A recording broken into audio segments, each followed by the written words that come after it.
ารไก่แผ่นเนาะจากปากไก่จากปลายปากกาจากน้ำฝนโฆษณาเด้อ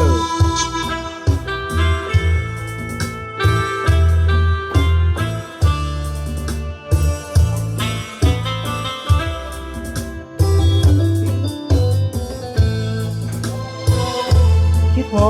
เจ้าเด้โซเซมาอยู่สายแดนทหารไก่แฟนมาอยู่ชายแดนป้องกันประเทศอยู่ปอม68ย่างขาแดดจากคนลมหนาวที่พ่อแต่เขาหรือว่าเจ้าหรือไม่แล้วไปน้องอยู่ทางบ้านหลงคานอย่าได้เปลี่ยนใจถ้าเมื่อพบกันครั้งใหม่เขาคงได้ขอเจ้าแต่งงานน้องอยู่ทางบ้านหลงคานจงได้ตั้งใจไอ้เมื่อพบกันครั้งใหม่เขาคงได้ขอเจ้าแต่งงานคิดฮอดเจ้าเด้โซเซมาอยู่สายแดนทหารไก่แฟนมาอยู่ชายแดนรักษาประเทศอยู่ปอม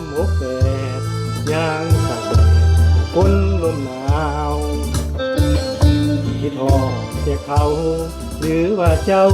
หรือไม่แล้วไปน้องอยู่ทางบ้าน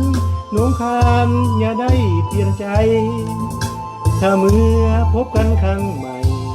ตายคงไหลขอเจ้าแต่งงาน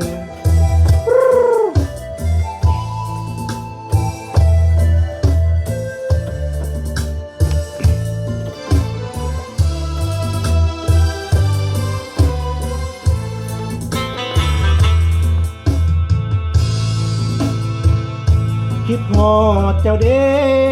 โซเซมาอยู่สายแดนทหารไก่แฟนมาอยู่ชายแดนรักษาประเทศอยู่ปอม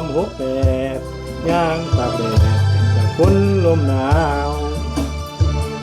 คิดฮอดแต่เขาหรือว่าเจ้าหรือไม่แล้วไปน้องอยู่ทางบ้านหลงคานอย่าได้เปลี่ยนใจถ้าเมื่อพบกันครั้งใหม่ตายคงไหลขอเจ้าแต่งงานน้องอยู่ทางบ้านถ้าหวานอย่าได้เปลี่ยนใจไอ้เมื่อพบกันครั้งใหม่ตายคงได้ขอเจ้าแต่งงาน